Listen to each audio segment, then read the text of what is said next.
So Ben Shapiro, Candace Owens, and Octopus. What do they all have in common? Well, I guess you'll have to listen up to find out. Welcome to the Ripple Effect.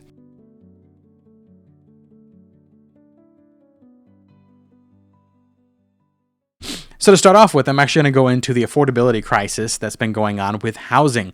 I actually was listened to a lot of different shows, while I try to stay up with politics. And I try to keep an eye on a lot of kind of different stories that are going on to make it interesting, because I don't want to just bring you the politics of the day.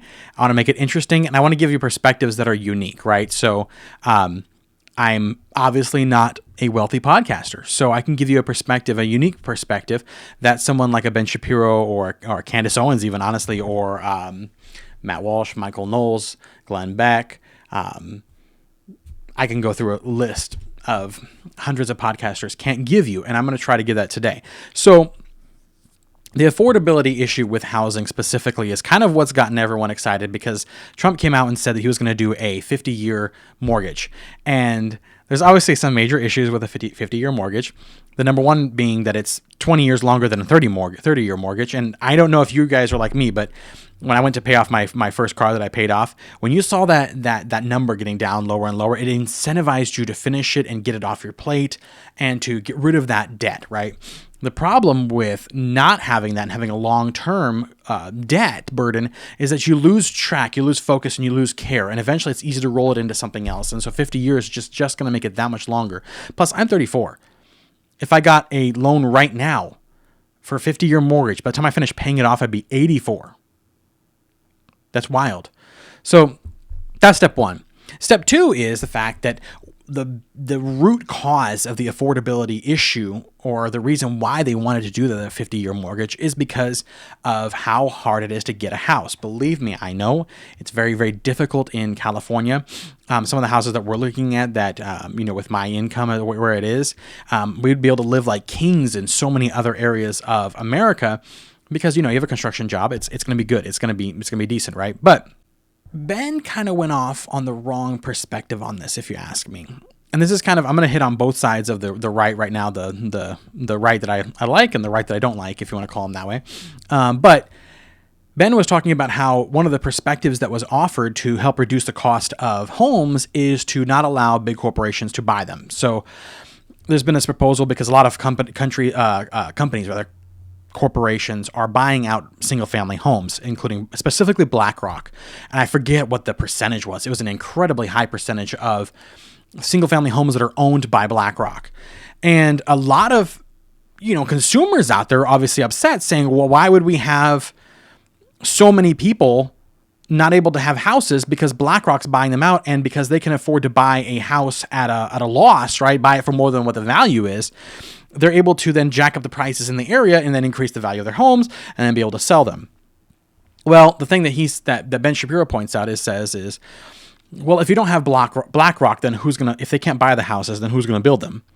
The problem is we've built this system where only your big companies like Lenore can build them, right? So we've built this system where the big corporations are the only ones to do it, because they can. And so because corporations are able to own houses in America, these big companies begin to be the ones that build the houses in America. And so your little mom and pop shops that used to do it just can't compete with a big company bringing in their expertise and it's kind of like the car, right, with Ford when he makes the conveyor belt. If they can bring a conveyor belt effect in, sure, in open straight capitalism, you would say that's great, that's fine, let's do that. They can make more money, they can make more profit, and incentivize them to make more houses. But the problem is, if you pull away from that, small companies will eventually have to take up the slack of these big corporations, meaning that your local builders will have to be able to take up that mantle and start building again. Meaning that we would go back to a system where you would know the name of your construction company. Not just the company, but the foreman, the person who's building your house to your specs and to your desires. It will be more expensive probably initially. But eventually, as these small companies get up off the ground, they're then able to compete against each other and reduce the cost in a local environment instead of having to compete with people that are not in the local environment, artificially increasing the cost of these houses. I work in construction. I understand this. I understand how they're able to do that, because since they are able to shove out all the little guys that would be able to do it at a smaller or lower cost, they are able to then increase the cost of these houses, and they build these houses that are not the most wonderful. I might end up having to buy one. But these houses are not the most wonderful. These condos are not the most wonderful. You're stuck in there like a bunch of sardines. There's no care or concern. There's no character to it. The craftsmanship is gone, because it's all cookie cutter. It's all big company or big corporation made, and it's sad, because the small companies miss out because these big companies can buy them. Also, it's not really fair when you're competing against Blackrock and trying to buy a house. If we bring it back to not allowing them to do it, to forcing small companies to have to do it, to step up, then it brings an economic boom to your local environment instead of sending it off to some big corporations so they can have their billions in their profits. And I'm not saying that that's a horrible thing. What I'm saying is, in some circumstances, when you're competing against a big corporation, you're going to lose. And if we can pull it away from that, which is why this is not a terrible idea, then you allow the economy in your local area to boom, because what are you spending money on? You're spending money on your local guy who has to go to the local place, the supplier, to get all the local stuff so he can build the houses. It then will also make you responsible for your own house, because you know the people you're working with. Gives you that much closer of a touch. And unfortunately, I love Ben Shapiro. I will support him in the whole situation that's going down with Candace and Megyn Kelly and Tucker Carlson, because I believe he's on the right side of that. Unfortunately, one of the things I wish he would stop saying is how poor he was. Okay, he was never super duper poor, and being as it is that I started working a job where you're making $10 an hour to make a living, and you're trying to be married and do that, it's insane. I understand what that's more like. And even that's not even the poorest of the people that are out there. So I'm never going to say I understand the people that are the poor, but unfortunately that's something he tries to go with. But he misses the bar on sometimes because he's more uber capitalist than I am. However, Candace, let's finally get to the interesting story. So Candace is finally getting her comeuppance when it comes to being proven wrong. So Candace is always making all kinds of outlandish, crazy statements, and constantly, even if she's not directly stating it, she'll imply it so that through her own cowardice will basically leave it up for the implication. Well, I never said that, and that's a whole discussion. I'll get into that later. Not today, but I'll get to the discussion about how the whole fight's going on the right now about Candace, because Candace never comes out directly and says certain things, but she allows her people to do it. So she implies certain inferences and knows that her people are going to take it a certain way, knows that the people up in opposition to her are going to take it a certain way, and then just goes, well, I never said that. So that's disgusting and absolutely horrible. But her lies are finally coming home to roost. So this was going to happen, but she's constantly making statements, and eventually it's going to bite her in the butt, and it did. The main thing that she was caught right now for was making fun of Alex Clark, who is a podcaster and part of TPUSA, I believe, for talking to the news media too quickly after Charlie's death. And how dare you? Where's my pearls? I need to clutch them. How dare you talk to the media too quickly after Charlie Kirk's death? And I want to go into that a little bit in my mind is, the reason why TPUSA charged after the death of Charlie Kirk is because if we don't charge, then you allow the left to control the narrative, to make him a victim where there's no punishment for what they did, right? And if you charge from the very beginning and you get out there and you just move, which is why I started a podcast, because I didn't want them to win. We cannot let them win. Well, she got upset and told Alex Clark, made fun of her, saying that she was talking to the news media too quickly after the death of Charlie Kirk. But then it comes out the fact that Candace apparently had this interview with CNN, I believe. And in this thing with CNN, she does not have the answers. And this is the problem, is she doesn't research. She just asks a bunch of weird questions. And so she ends up getting caught on her lack of research. And so when she's getting kind of confronted by this, her immediate comment is, well, it was just a few days after Charlie's death. I was flustered, so don't mind the words I was saying. And so Alex Clark goes, wait. So you interviewed with CNN shortly after the death of Charlie Kirk, but you were making fun of me for doing it 4 days after the death of Charlie Kirk. It seems like you're the pot calling the kettle black here. But it doesn't end there. You would think that would be the first lie that she's getting caught on, right? But then it gets worse. So to defend herself from that, she said, well, actually, It was 20 days after the death of Charlie Kirk. So that's why it's okay. But then the problem is, if it was 20 days after the death of Charlie Kirk, why was she still so flustered if it was bothering her so much, the death of Charlie Kirk? Like, how did that work? So I thought you said it was just a few days, and that's why you were flustered. Now it's 20 days? Make up your mind. Which lie are you sticking with? Is it a lie that you're just crappy, and that's why you didn't have the right words to say at this interview? Or is it because it was shortly after the death of Charlie Kirk? You can't have both ways because you're lying one way or the other. Well, then it gets worse. She then claims that the interviewer blindsided her, that the interviewer was not supposed to talk about Charlie Kirk. The problem was that immediately after that, the interviewer comes out and shows the emails proving that she had already discussed this with Candace's team and had asked discussed the fact that she was going to discuss Charlie Kirk. So even there, the interviewer comes out to prove that she was lying again. But then it's worse. The actual crux of this whole thing is the fact that Candace was caught by the reporter saying that, well, there's no information or specifics on the timestamps of the Discord messages that were sent, and because of that, we know that it was fabricated by the FBI and blah, blah, blah, blah, blah. And the reporter goes, what Discord messages? You mean the text messages? And Candace, you can see it in her face. She just goes, what?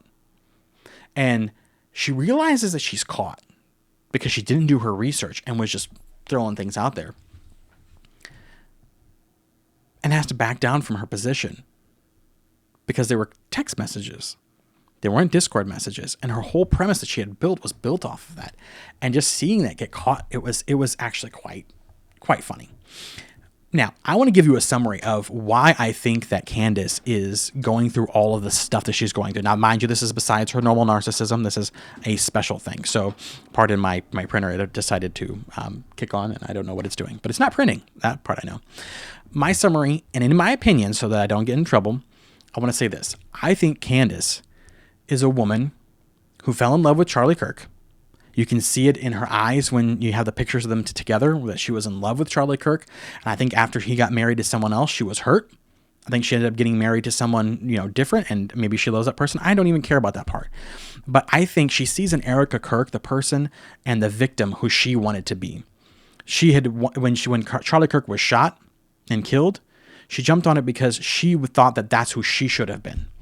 And because of that, you can see all of her animus coming out, all her hatred, even for Erica Kirk, where she infers so many wicked, horrible things about Erica Kirk, and then now is trying to profit from the Charlie Kirk's death because of her narcissism and her just absolute distaste for the fact that Charlie, in his death, was more famous and popular than she was. Now, she's the number one, show in America right now, supposedly podcast, but that won't last. It is what it is. I'm calling it out. But that's what I believe is going on. That's what I believe the summary of Candace is that she's a woman spurned, and that's the worst you can do. Now, I'm going to go through my quick ending. I have now tried to formalize that into something, so I'm going to go through something fun. I have one thing fun for you guys today, and that is, apparently it is now known that octopus slap fish for no reason. Now let that sink in. Let that sink in.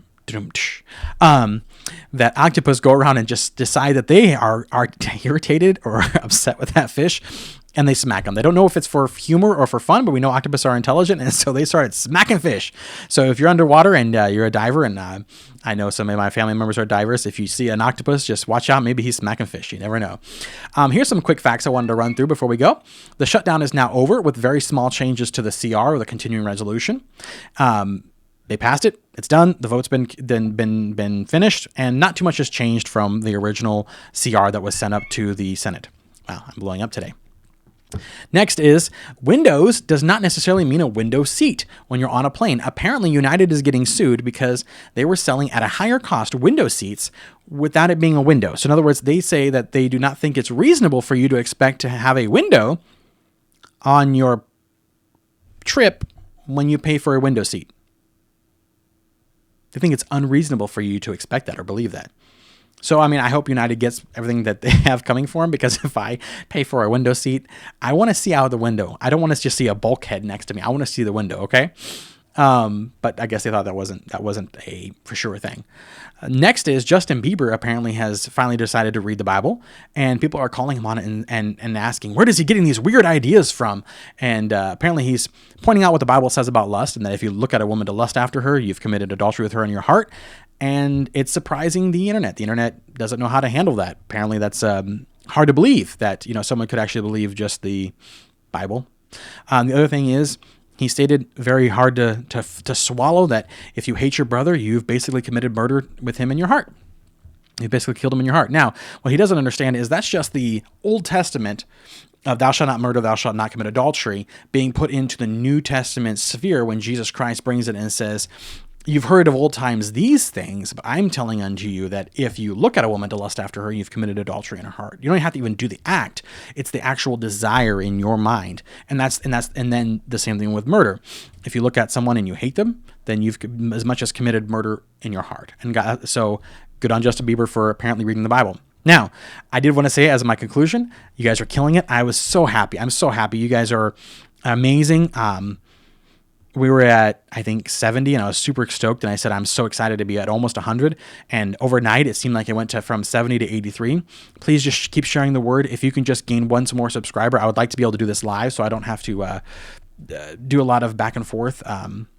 It's very hard, especially with work, and so I'm trying to do it because I think there's a unique perspective out there that is a Christian young man who's not one of the wealthy ones out there, who just wants to give you a perspective of the news and the Bible combined for what we need each day. And I usually do Monday, Tuesday, Thursday, and Friday. I didn't do one this Tuesday because it was Veterans Day, but I usually try to aim for that. I've been working on some improvements. I got some new lights in case you haven't noticed. It's not the same blinding ones that I had before. I've been trying to do that. I'm getting trying to get better. And then my next thing is going to be a computer. They're a little bit more expensive. I'm trying to get it so I can give you some more thumbnails and some more interesting cuts and scenes and do that kind of thing.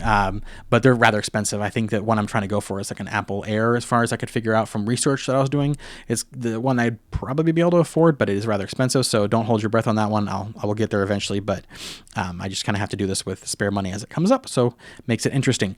And then the last thing is I would like to eventually get another camera so I can do two different angles so you can see my fat face from the side too, instead of just from the front. And then in the final conclusion of everything, the whole point of this is that instead of not just what we're doing here, not just the news, but in reaching someone out there, and I'm going to keep trying to focus on how we can reach people and make them aware of this, of what is going on in a way that's interesting to young people, hopefully.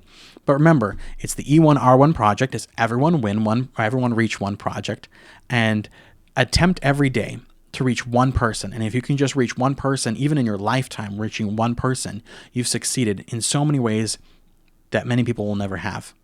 Thank you so much for watching. I really do appreciate you guys, and I appreciate just what every subscriber means to me. Thank you so much.